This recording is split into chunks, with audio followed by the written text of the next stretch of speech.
Hi YouTube, it's Big Bird 130 here, or Steve as everyone likes to call me. Today I've got a special unboxing of a Baumr-AG or Baumr-AG SX92 6 horsepower chainsaw.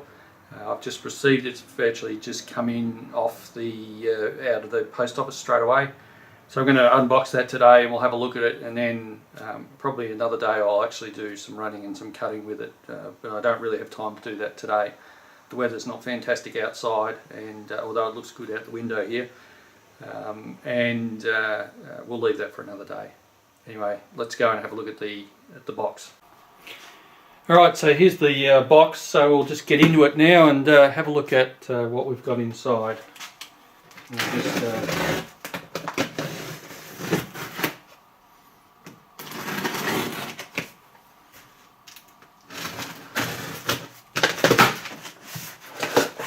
So we open it up and we come to another box which says don't use one of these to open it. Anyway.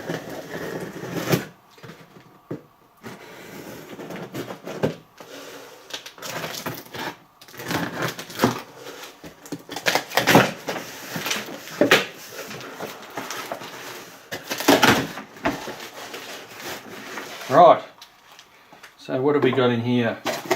Wow, so we've got a genuine Oregon chain, so that looks like good quality. At least we've got something of quality coming from the Chinese.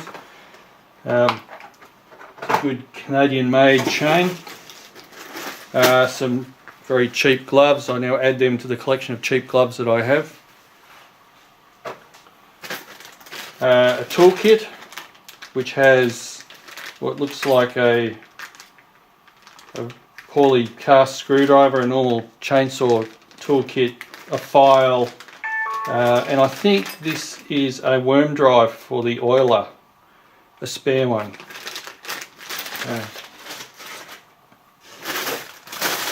Some cheap earmuffs. I'll add them to the collection of cheap earmuffs that I have as well. A mixing bottle.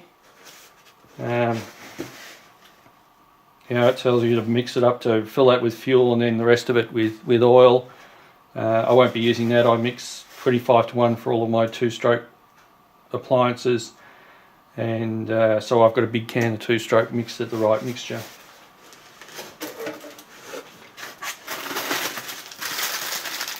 Cheap pair of goggles.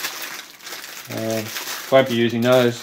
I'll throw them in the pile of cheap goggles that I've got just in case I need them. Bar cover for the bar, just a normal cover.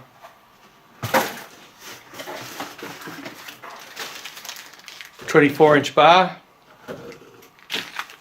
with a sprocket end to it, which is good, and a removable tip, or that's what it looks like.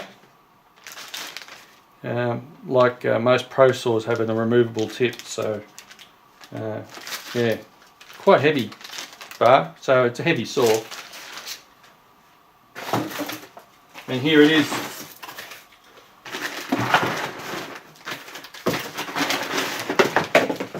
Is the power head for the SX92 chainsaw, 92cc chainsaw, 6 horsepower. And instructions, which is really just to go to the website and download them. But Edison's, who I bought this off, and I'll put a link in the description, actually sent me a link to the instruction manual when I ordered it, so I already had a link to the instruction manual. But it has a quick start guide in there as well. So let's get rid of this box and put the power head up on the bench.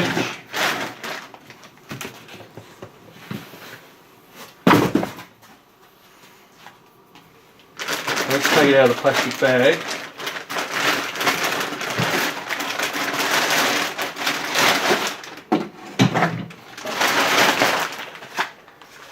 Interesting.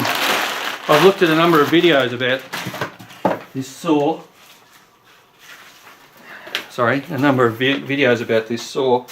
And the logging spikes or the bucking spikes here at the front weren't fitted. Well, they were fitted to this particular saw, so that's quite good. You'll see here that it's called a Mark II. It's got written on here Mark II. The earlier models were very difficult to get into the chainsaw. The air filter, to change the air filter, and the air filter wasn't that great really. It was a cheap filter with not much filtration capability, and a lot of the dust used to get into the saws. But this one has the new filter. So if I grab the chainsaw tool out of here,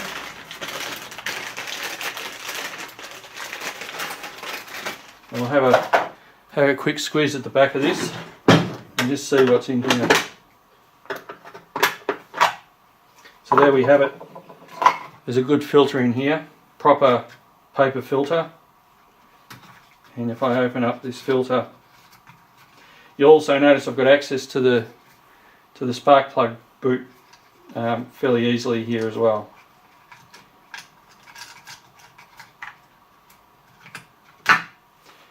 And you'll see there's quite a large opening to the carburetor there, and a large opening in the air filter. So that's quite good. So much better than what they used to come out with.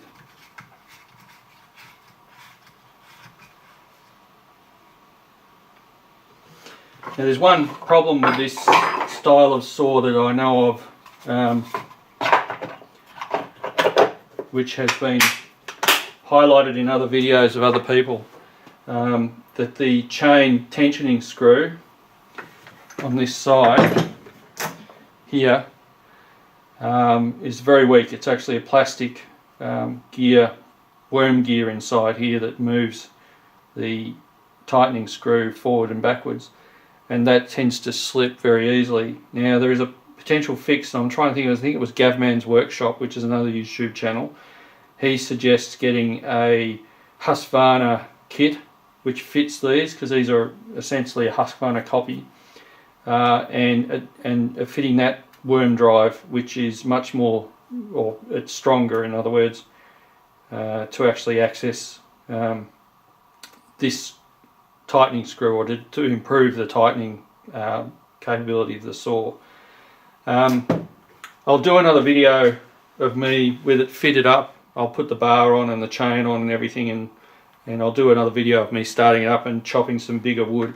It's quite a heavy saw. I've only bought it to do really big stuff, and I don't always do big stuff. I have a go-to saw, which is a Husqvarna, but it should be a good saw for what I want it to do with it. I suspect that I won't get it out a lot. I'll get it out occasionally to do really big stuff that needs the extra horsepower of the bigger saw. But it feels pretty good in the hand. Again, it hasn't got the chain and bar on it yet, so that could change things.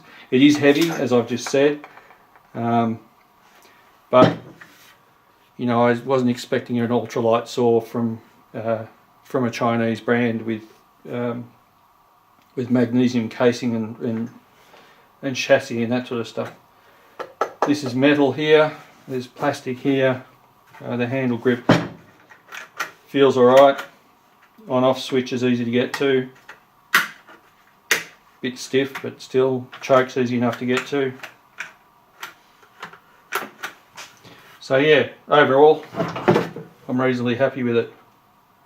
Anyway, I'll do future videos and we'll see what we get when using this saw.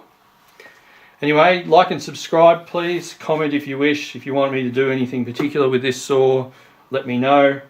I really welcome comments. Anything else, please let me know. Anyway, thank you very much for watching. I'll catch you in the next one.